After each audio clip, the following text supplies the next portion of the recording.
time grief we go, gotta learn to let it go. Once asleep, now awake, feeling every breath you take. Welcome to Wake the F Up podcast, hosted by Alix and David Long, where we talk about living consciously and helping people uncover their essential selves so that they can stop sleepwalking through life. Our goal is to create a safe space where our guests can share how they've decided to wake the F up and become mindfulness experts through their own emotional healing journey. Welcome to Wake the F Up podcast. I'm your host, Alix Long, along with my co-host and husband, David Long. And our guest today is Tiffany Anton, a psychotherapist specializing in sex and relationships. For the past 23 years, Tiffany has helped individuals and couples enhance their relationships and intimate lives. In addition to her private practice, she has presented nationwide on a variety of topics, covering cancer diagnosis and sex, geriatric sexuality in assisted living and nursing homes, lifestyle, swinging conventions, and kink education. Tiffany also provides training for other licensed clinicians in working with sexual concerns in their therapy offices. Welcome, Tiffany. Thank you so much for joining us today. Thank you. It's wonderful. We are so excited to have you. This is such a personal and important topic when we're talking about waking up. And so sex is something that a lot of people, I think, squirm around the issues, both behind closed doors with their partners, but more importantly, by seeking help with therapists like yourself. So talk to us a little bit about your background, maybe how you got into this, and just tell us a little bit about yourself. I initially was interested in forensic psychology, and I wanted to work with criminals. And in undergrad, when I started college in 1990, and I was taking some criminal justice courses, and I didn't fit. So I had the long hair, the Birkenstocks, the skirts all the way down, and feminist was like really looked at in criminal justice. In one of the electives, I took women and gender studies, and that's what really completely transformed what I initially thought that I was going for.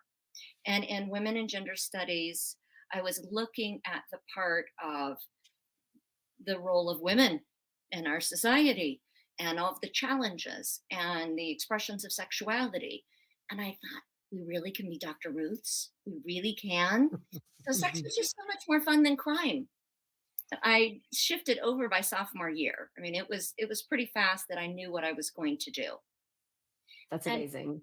People will frequently say, what got you into sex therapy? Or, ooh, you're a sex therapist, because there's a taboo. And you just mentioned that a moment ago, of people not really wanting to come in.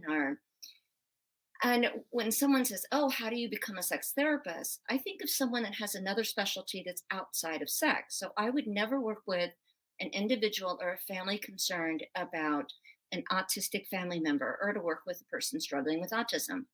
It's not my specialty.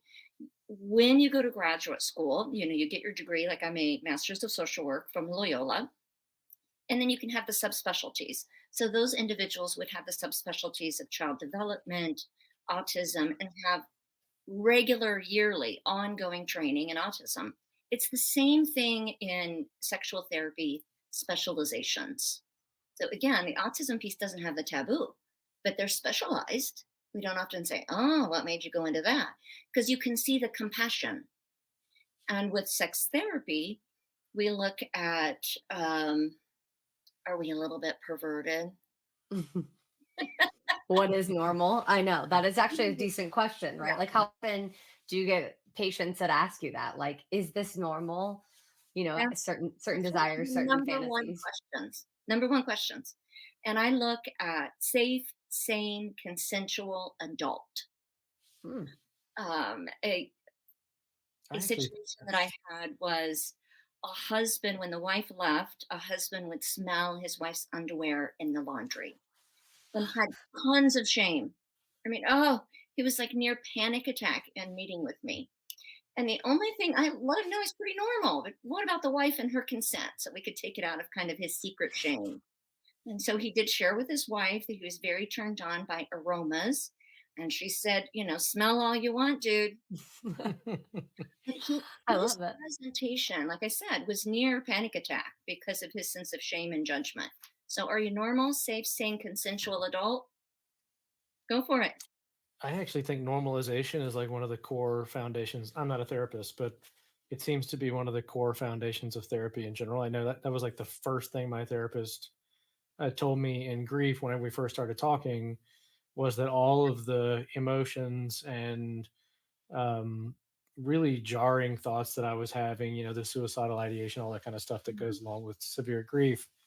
One of the most useful things she did was to tell me, look, this is absolutely normal. Like everything, because I really did think that it was Abnormal. not abnormal, and sexually, same thing. Like my first wife and I were very different. Like I love your term libido discrepancy. I'm totally going to use that. That was a great term. That's exactly the way I would describe it. But I spent a lot of years thinking that, man, there's something maybe wrong with me, that I know there was no normalization of it, and when I would ask her for normalization, of course she wouldn't give it to me because we were so on different places sexually. So it's I don't know. I'm just saying I love that thing of therapy that we talk about, like what the point of therapy is on the show a lot. And I think that is one of the main points, is like the things you're feeling are okay. They're very common. Um, and now we can talk about it. Well, and then when you name it and you normalize it, it really does help bring down the anxiety and the shame For around sure. it, right? For So sure.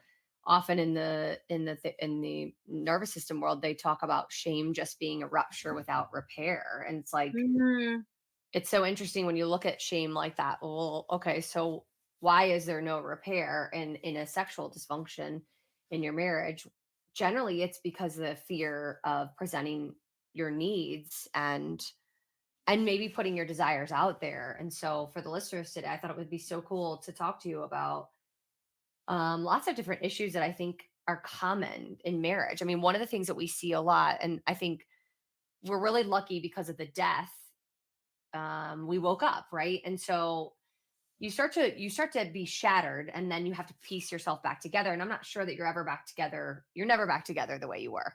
The old you is gone. There's pieces of you that remain maybe, but you recognize quickly that life is very fragile and short. And so in that, I remember for me, when we started dating and getting intimate, I was a little bit mind blown with David's persistency or tenacity to make sure that I had an orgasm. Like I'd never seen anything like this before. And my first husband was an incredibly passionate and kind person, and I guarantee had I had ever spoke up and said what I needed, he would have done anything for me because he did in many realms in our marriage. But I always felt like if I told him what was really going on, that I was struggling to have an orgasm, that he would think I was unlovable.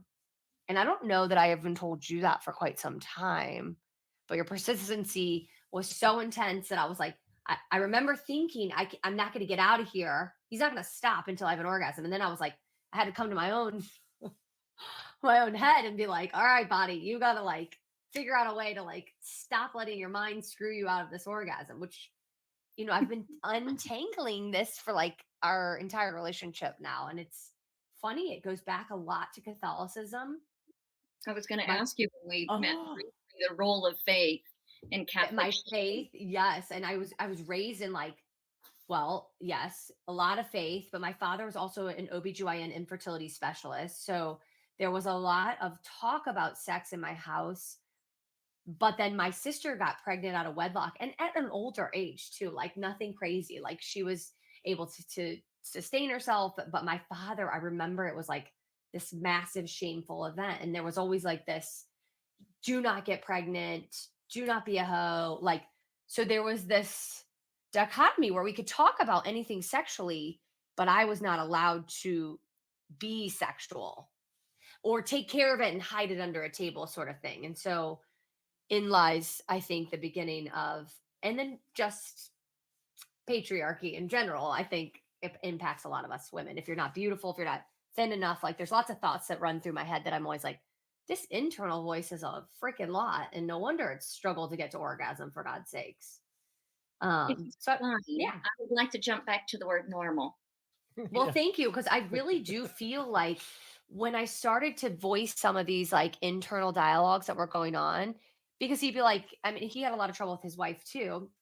And so I would almost speak to her mind or what I thought might be have happened. I'd be like, well, this is how I feel. So maybe I know a lot of women feel like this. Like you fake an orgasm because you just want to hurry up and get out of it instead of saying what you need, which is, people pleasing isn't just in the bedroom. It's usually a systemic problem. And that was definitely one of mine, and I'm sure one of hers. And so when we started to voice this, it was interesting how much I realized that he didn't know that was going on because they can't read your mind. Shocker. News alert, ladies. I'm grateful that other people can't read my mind. Thank you. Yeah, I know, me no too. shit, no Me shit. too.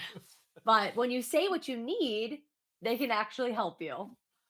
Well, So, in the concept of normal, I try to stay away from that word a little bit and look more at permission seeking and just kind of understanding the human condition and how many things are okay. But with normal and sexuality, we cannot look at it outside of the sociological lens. Mhm. So I recall, I don't know, 15, 20 years ago, a woman came to me because she was worried that she was urinating during sex, that it was wet, that she was embarrassed and shamed. And then you go, I don't know, just 8 to 10 years ago. So we go 15 and then 8 to 10. And I have women coming in saying, help me to squirt. yeah, Right? now people Yeah. want it. Yeah. Yeah. If we think about the 1950s in women, if we have a woman that has a higher libido, how might she be viewed by society, by her, let's make her in a straight relationship, by her husband? What would it be like if she even told the husband, I want to come?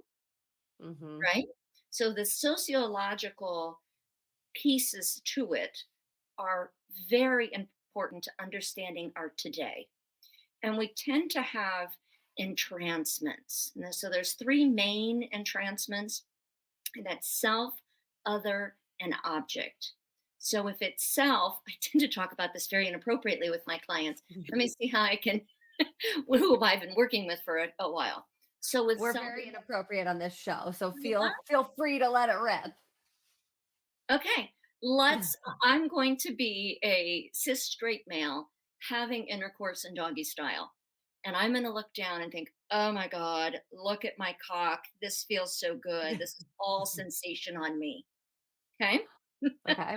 So that's self entrancement, my feeling, my body. And then the other level of entrancement is actually other.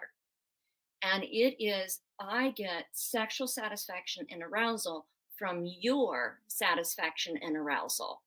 So we're going to go to a straight couple. You're giving a female oral sex. You're trying to pay attention. You're using all the skills. I recommend the book She Comes First. So you're using all of your skills. Your female partner is just kind of like, and without realizing that even days when we are interested in sharing our body, that it feels pleasurable, that doesn't mean that we're always going to have an orgasm. So the male could be a fantastic lover. It's just that day. Hmm. And so when so much is focused on your partner's pleasure, there's a disconnect and there's pressure. And then so it's self, other, object. Okay. And then the object, it would be, I love red G-string panties. Please bend over. I'm looking at your ass in those panties. I am masturbating thinking about the panties. Okay. Okay. What I want is the best blend of it. So, oh, that feels really good. Yeah, you like that? I want you to like that. Ah, that's sexy on you. So a blend. So when you talk about he wants to be a good lover, yes, we want to be good lovers. But when it's on you to make sure that you have an orgasm, then that's pretty anxiety inducing.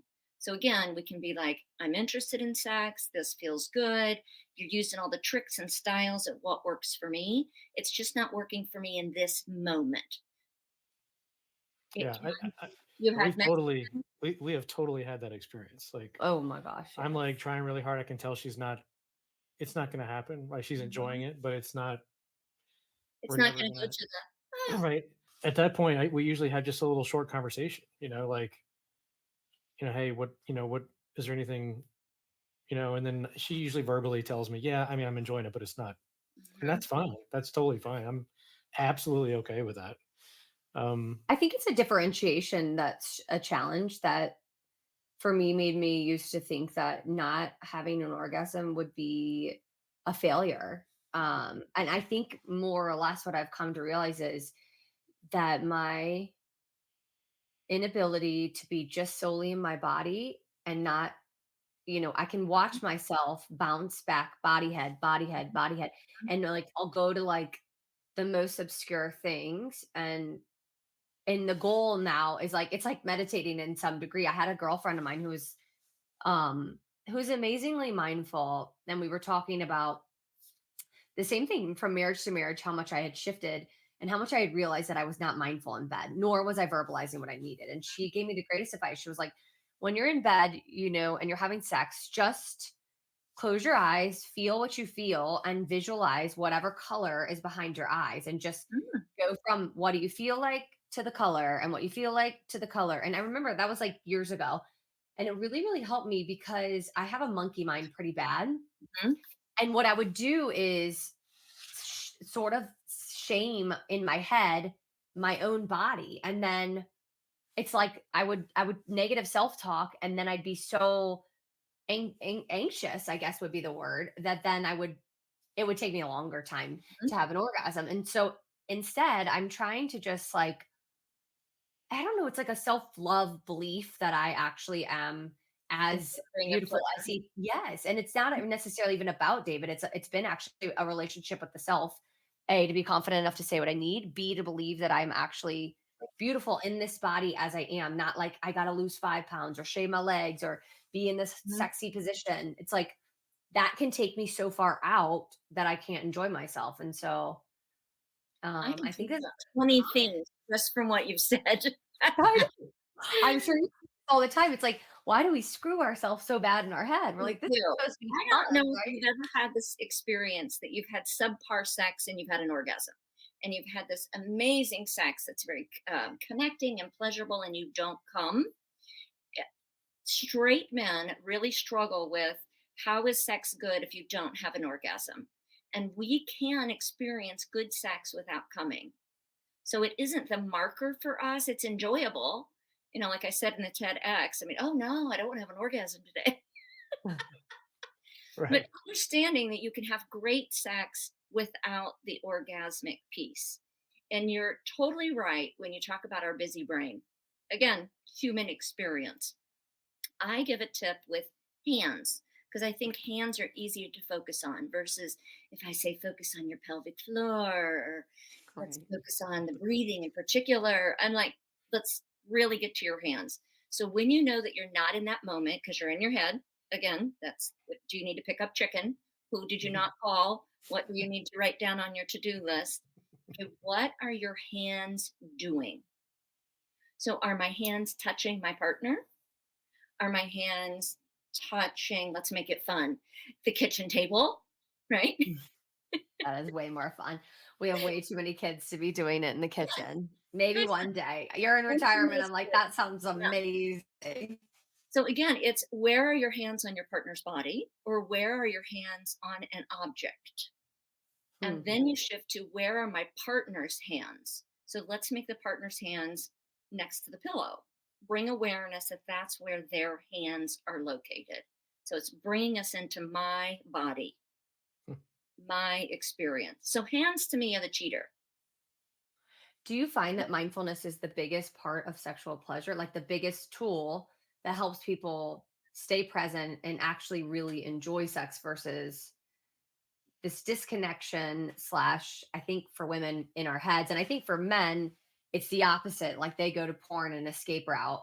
Mhm. Um, We can too. We can oh escape yeah, it. no, Okay. no, of course, of course.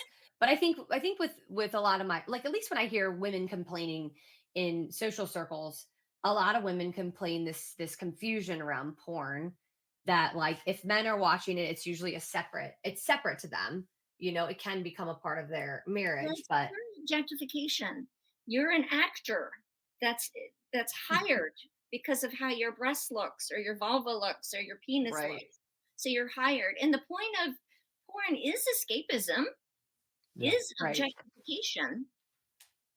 It is with the mindfulness piece. So sometimes we can get in and just have a raw fuck. right? An intense, raw quickie. And we don't think so much about what is our overall enjoyment, what is our emotional connection. It's more like, When we So shift good. into more lovemaking, it's looking at the sense of the person and the sense of the self and full embodiment. And that is linked with a mindful piece. If we have the other cheater, what are things that I see, smell, touch, right? That ties right into Mhm. my hands suggestion. Yeah. So it just takes our sexual interaction to another level Yeah. when love we that. integrate that. You were mentioning, like I told you, I could talk about 20 things from what you said before with women and weight. This is Yes. ongoing. So I mentioned to you when we met a little bit ago that one of the most common concerns that I see in therapy are the libido discrepancies. So we have the higher libido partner, the lower libido partner. Now, most of us are this way, right? And I see clients that are, have that much of a discrepancy. And when I hear that self-esteem and self-worth, body image get in the way, I talk about, again, I'm making this a straight couple. I feel like I'm being too biased. It's not intentional. I'm just thinking about cases. Is that let's put at 20 pounds of potatoes. Let's have those stacks of 20-pound potatoes, and we're putting them in between us and the bed.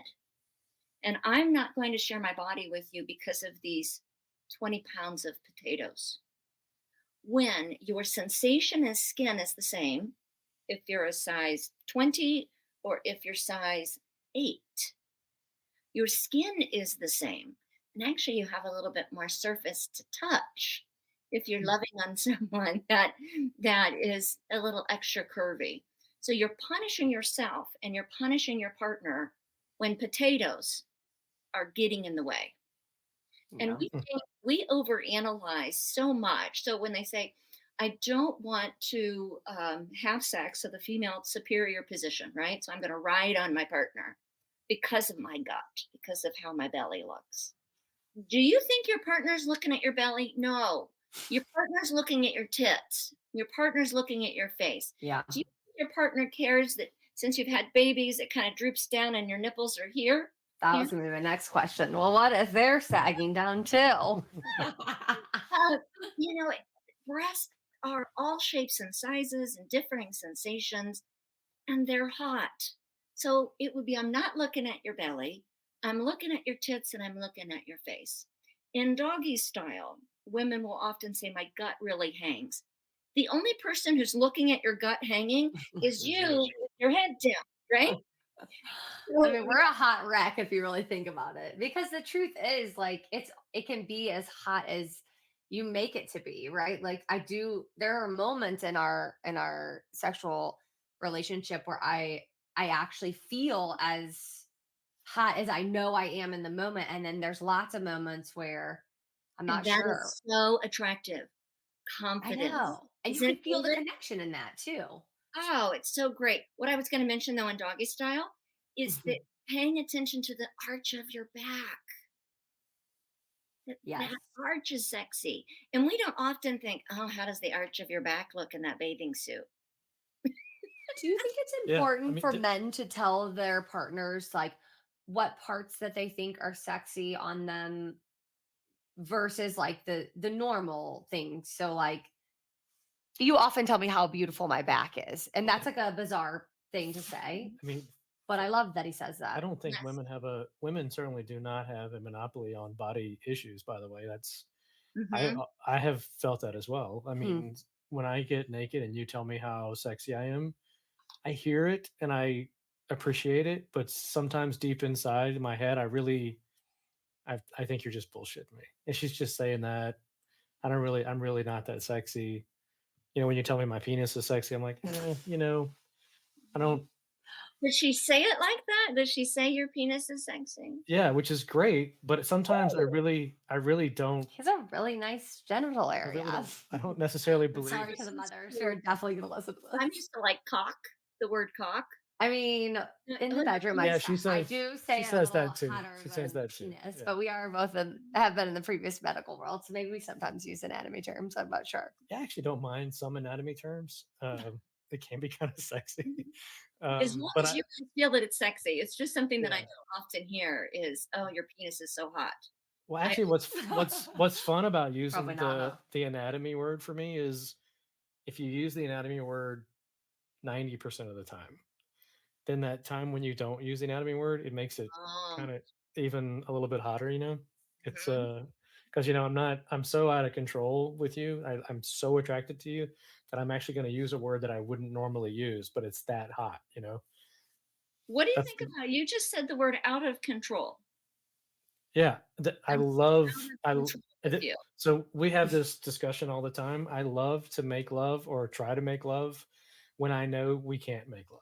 He has You know? this very weird thing, and it's obnoxious and kind of adorable, but kind of obnoxious. Where like if I have somewhere to go or Yeah. be, he Uh-huh. loves when I Yeah. will like throw everything aside and make love with him, which Right. I'm always laughing so hard. Like I have to. I literally have a client in But 5 I minutes. love like when she chooses to be late because she wants to be with me. Well, It's a you've also wonderful just set up a challenge, an extra Mhm. challenge. Right. We do Right. like a little bit of the chase. Right. A little bit of pressure and a little bit of chase. It can be Mhm. kind of fun. And when she gives in, it's a wonderful feeling because you feel like you've been chosen. You feel like that you're irresistible. And And then I'm going to Okay, say that's a pressure on you to, let's make sure we make this a quickie. yeah, Yeah. exactly. Gotta go. You need this Please pleasure respect the lasts time. 5 which minutes. which can be kind of fun. That like short, intense thing can be really fun. Yes. And I enjoy the long, drawn out thing too. I like it all really, but It still sounds as if though you were in control versus out of control. It's just a label that I hear too frequently in yeah. this field, and that sounds very in control to me. Yeah, no, you're Yeah, right. I know what you're It's a saying. practiced out of control, I guess I'd say. It's Mhm. an established out of control. It's Um, primal urges.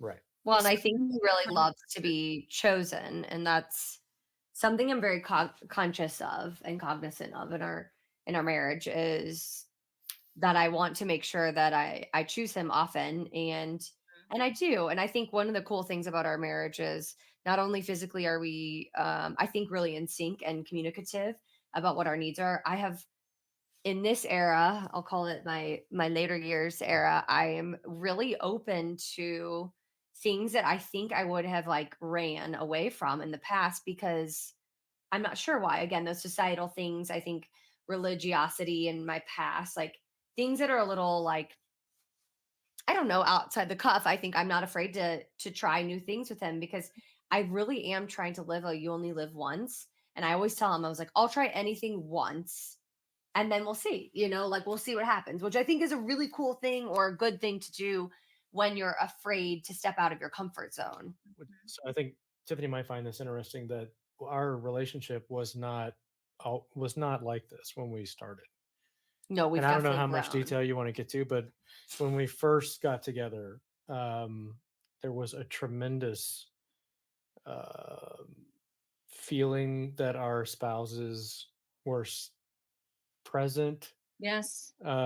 Actually, the first time that we had sex, And I mean, if we're going to go there, you might as well just tell the whole yeah, it thing. was terrible. I would assume maybe you guys cried. A lot. David Yeah. had a panic attack, Yeah, I actually. kinda Like had a he tried to panic have attack. sex too quickly and then had a panic attack. And I was like, Yeah.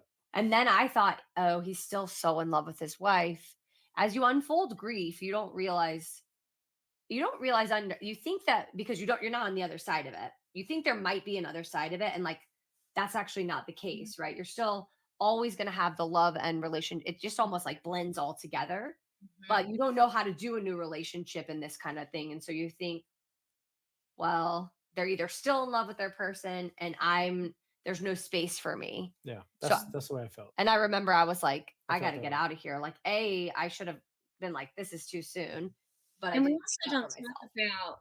about, I like to change the word ED or erectile dysfunction to erectile disappointment. And we don't talk about once you start being sexual with another person post divorce or post widowhood, Is that the word that I'm Yeah, for sure. Yeah. Yeah, ED is so common. And then Yeah. you judge yourself to a whole other level. So not only am I sharing my body with a new person, but I'm sharing in a way and I feel like I'm a failure. Yeah. Yeah. And there was I think a lot of pressure because this person was wonderful. We had a lot in connection and we had been talking on the and really like deep talking for quite some time. So it was like all the emotional connection was there, but then I think we both felt like The physical. if this wasn't going to be a match, we were maybe not going to be able to try again or try anymore because it's just pandemic. It was too hard. Yeah. So sucky. I mean, it's really hard to be a widow. Most people can't even, especially young widows, cannot handle it at all. So, but I was really lucky because I almost ran away. I almost ran the F away, actually. Mhm. And I remember thinking, like, the last thing I want to do is have him have a panic attack, not tell him how I feel, and run away so that he feels like upset the next day or whatever. And so we stuck it out. And, David said the single most important thing I think in our relationship, he said, if we're going to give this a real chance, we have to get our dead spouses out of this room and try to be me and you. And neither of us knew how to do that. Excellent. But it was really, it was exactly what I needed to hear because I needed to know, because inside as a widow, you think, hey, I'm never going to be lovable again. That's what I thought. Like, what if my person died and that's it for me? Or, this person will never be able to love me. It was really, really, really hard, actually. I thought that I had one chance and that I was never going to have a physical or emotional relationship. You also, the hot part about it is you feel like you're having a fucking affair for a good, 2 years. So then after that, I was like on fire because we were like, this taboo, like it's too soon. Nobody knew that David and his wife were very disconnected for a long time. Like they had a deep friendship, but not a very well. It was also like the hotel room thing, and right. We had to hide from our kids and hide from our friends. Actually, and it was kind of wonderful. I didn't really hide from my friends, but you hid from your friends for a little while. Is it hide or is keep private? Both probably. I definitely did a decent amount of hiding because I think you feel the shame that others want to put on you, which is it's too soon. And what people don't understand is soon or not, your person isn't there. And like whatever you need to do to move on with your life. And for some, that's quicker than others. And for us, we just met. It's like, if you meet this amazing person who you click with and have all this attraction to, shall I decline that because society thinks it's not the right time for me? Right. It's hard no matter what. I mean, we're still working through, our emotional blending and intimacy of our old marriages and our new marriage and our children blending and all the things. So I would love to know from an expert, which Tiffany, I think you are clearly an expert, the expert I've ever talked to on sexual stuff. I have often wondered, where does all this stuff come from? Like, why have we loaded up all of this external stuff on our sexual enlightenment and development? And are there cultures out there? There's got to be some cultures out there that don't have all of the shame and anxiety that seems to be so common. I wish I knew sociologically, if we have, a tribe in the Amazon that is free and it's encouraging and it's among unrelated adults, completely consensual. I don't know that. And you threw out like almost this existential question of where does this come from? Where does the sexual shame come from? All of the, like you mentioned with the external stuff, it is how we were raised, the society in which we were raised, how it was reinforced in differing experiences. So you could come from a family that was sex positive, that included pleasure is important, sharing your body in safe, sane, plus safe, protective practices. I meant emotionally safe, physically safe, and then the safe sex. and Yeah. having that open. If we interviewed someone that said, I came from that background and my parents really encouraged adult expression the best that they could, and this is how I feel about my body. Yeah. We don't have that system here. It comes from family, society, religion, as well as abuse. Yeah. How do you think what's some advice you would give to parents who have teenagers? We have a full house of teenagers, which we're really trying to set a safe, or I think it's funny because David is such a sexual person, but when it comes to his children, he literally locks up. Mhm. Like we did sex ed this year with our middle schoolers. It's hilarious, by the way. And it was hilarious. I mean, it was hilarious. And so I was like, I will be damned if I do this to our children. What I feel was done to me, and not by my parents, but by being in religious school all the time. It was like this constant shame all over, and like abstinence is the only way. And you're like, well, that's really no one's way, hardly. So that puts you in a small box that you're not going to fulfill. And so I was like, let's talk about this. And it was hysterical to see him kind of clam up a little bit. I was like, are you going to make it?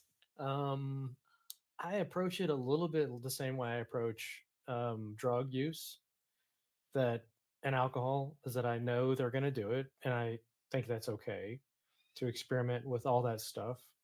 But I do want them to know that there can be potentially long-term consequences that they should be informed about before that's kind of my approach to it. So I guess kind of a safe exploration is what I'm for. Like, for example, like I know my 17-year-old son's going to drink. I that's a fact. It probably already is drinking, but the drinking and driving thing, I feel like I need to tell him, look, man, it's fine for you to have a beer. You're going to do that anyway, but drinking and driving, you can hurt yourself or somebody else. That's kind of the way I feel about the sexual thing too. I'm not an idiot. I know my kids are going to have sex. It's biology. It's great, but I want them to know that that certain precautions should be taken, and that they need to be aware that there can be consequences. Although, speaking of consequences in this sex ed thing, my son came home and I said, well, how'd the sex ed thing go? And he said, oh, went okay. And I said, well, what did you have any questions, that maybe we could, answer or whatever? And he's like, yeah, like, which STD would you recommend that I get? I was like, I said, excuse me. So basically, they had gone for half a day and just talked about nothing but diseases. And so he had come away with the conclusion that he was definitely gonna get one. And he wanted to know which one. So I literally sat there, I was like, chlamydia. It's very treatable. Right. Not a big deal. And he's like, okay, got it. Check. Chlamydia is okay. It was hilarious. One thing that I believe is important in talking to our kids is normalizing masturbation. Yeah. Yeah, I think so too. I was influenced by my grandparents' church. And I recall, it wasn't until college that I started exploring my own body. And I would think God was watching me. And so not only was I going to hell because God was watching me masturbate, but God then knew my thoughts. So I wasn't going to hell level number 1. I was going Dante Inferno with hell level number 2. And then here I am in my 40s, and in Louisiana, my parents are visiting, and I'm talking about this, and I'm with my grandmother. So if I'm in my 40s, then she's 40 years older than me. Let's make her 84 at the time.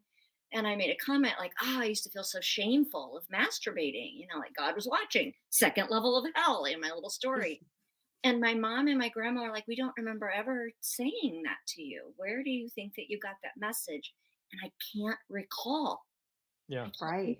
I went to that Awana's event and I heard it from there. So somewhere I introjected that message that something was really wrong with me for self-pleasuring, and then having fantasies that were a little bit atypical for then, not for now. that it was going to be, extra taboo and I would be in trouble. So normalizing feeling good in this body, That's pleasing right. the body, and doing so in surroundings that are private, Yeah. and making sure you clean up your ejaculate because Yes, I raised a please. teenage boy, so we had the whole discussion about ejaculate.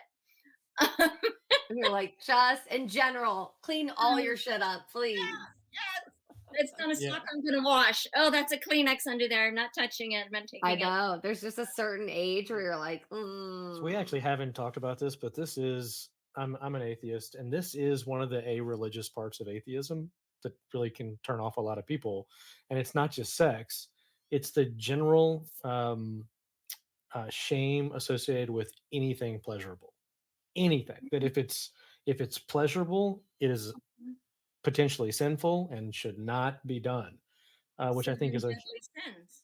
right, which is a huge Mhm. miscarriage of humanity, in my personal opinion. I think that is way missing the boat of basic biology and human desires and consensual adult interactions. Basically, is which I think is it's outrageous, and people should people should reconsider at least because I am not atheist, but I would, question, right? yeah. And I also think like, why would we have this body that has pleasure signals and not listen to them? Because I think, Why would we have this body that has an organ with Right. Right. no purpose Right. other than pleasure? Pleasure, right? right, Exactly. clitoris. Thank you so much. Exactly. Like literally, we were designed for Yes. pleasure. Sure. And not just that, but it's so interesting. If you look at play as an adult, sex is the one place, and we need play Yeah. to be in good health. Well, and then throw in into the religious sexual milieu the patriarchal thing, which is it's perfectly okay for a man to use his organ for pleasure. In fact, it's required. But if the woman uses it for pleasure, that is an absolute sin. I mean, it's a complete bastardization and a turning reality upside down.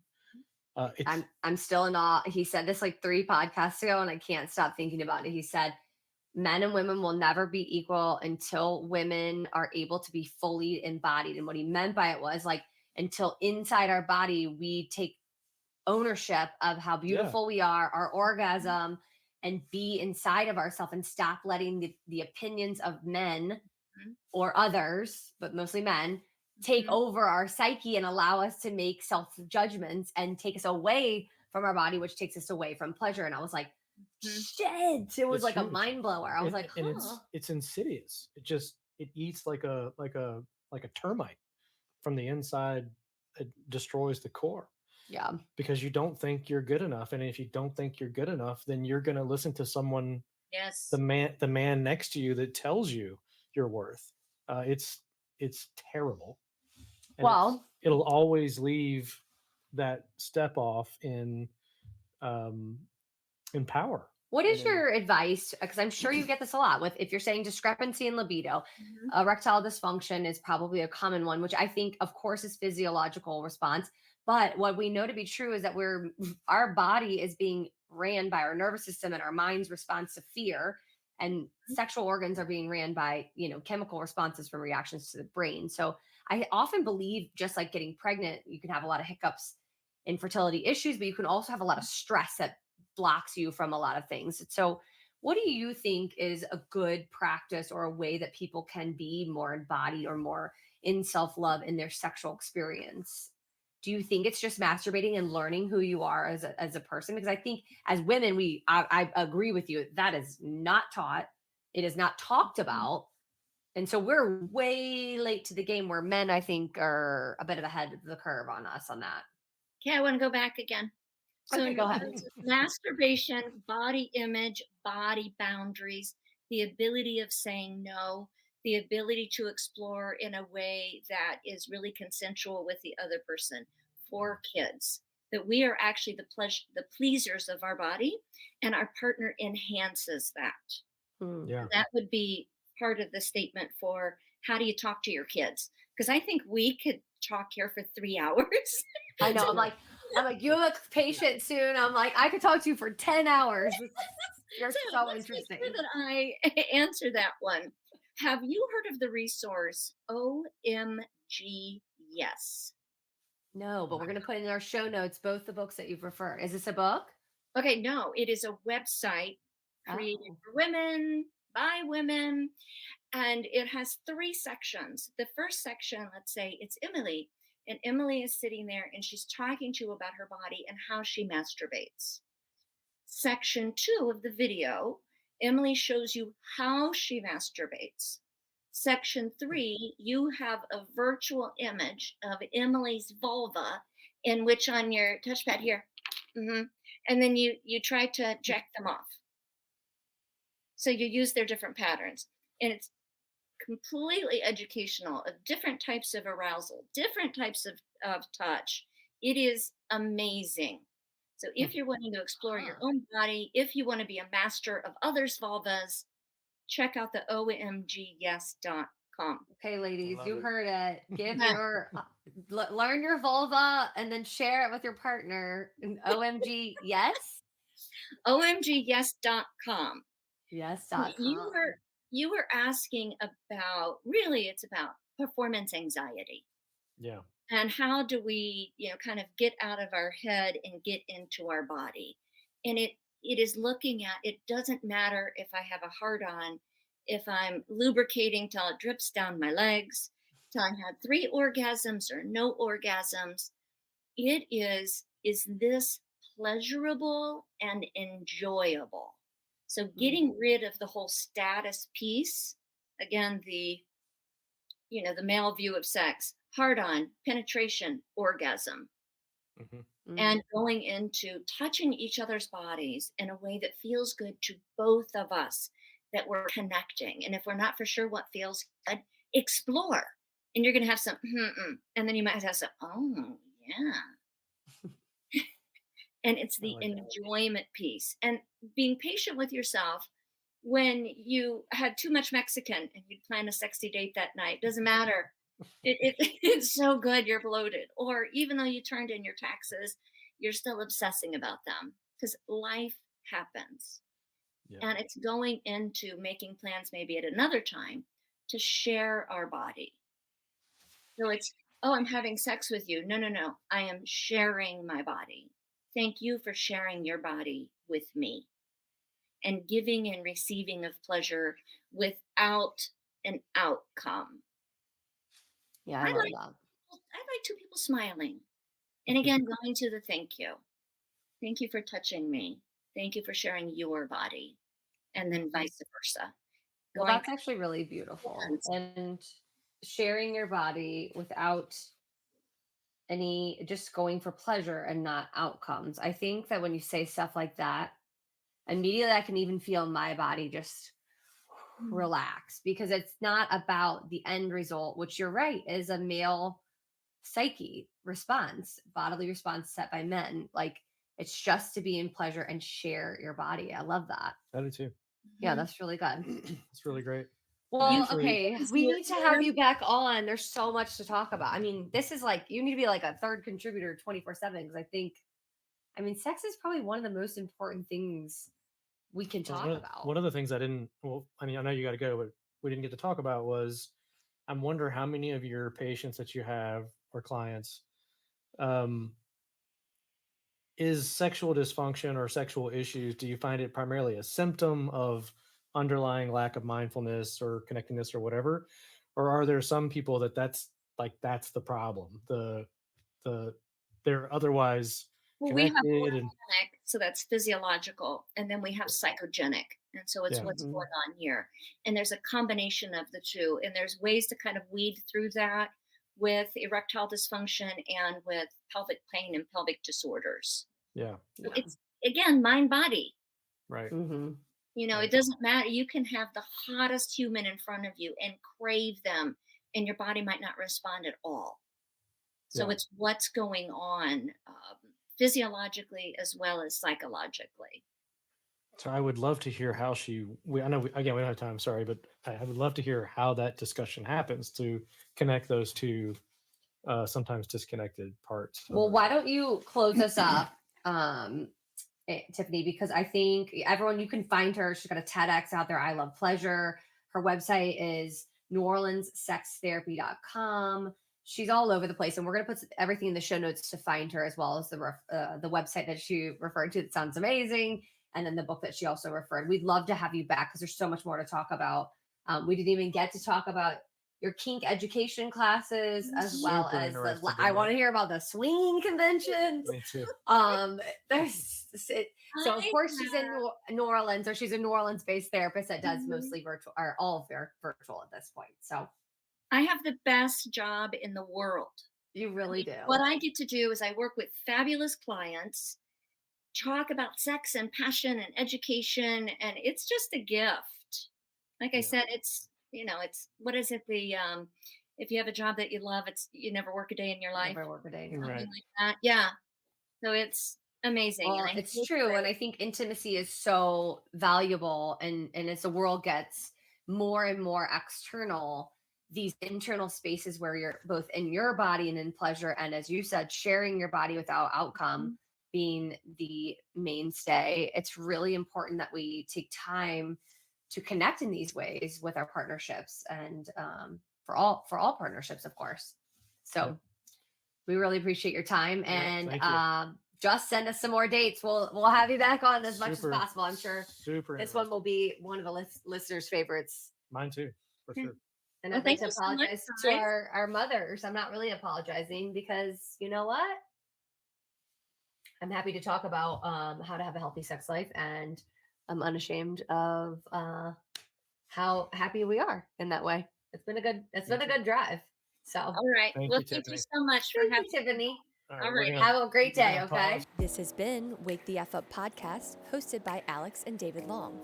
Be sure to check out other episodes where our community of experts share tools and ideas to help you wake to the life inside of you. If you enjoyed this episode of Wake the F Up, please like and subscribe wherever you get your podcasts. Join the Wake community by downloading our app.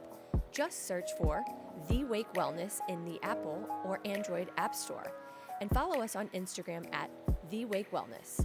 Thanks for listening.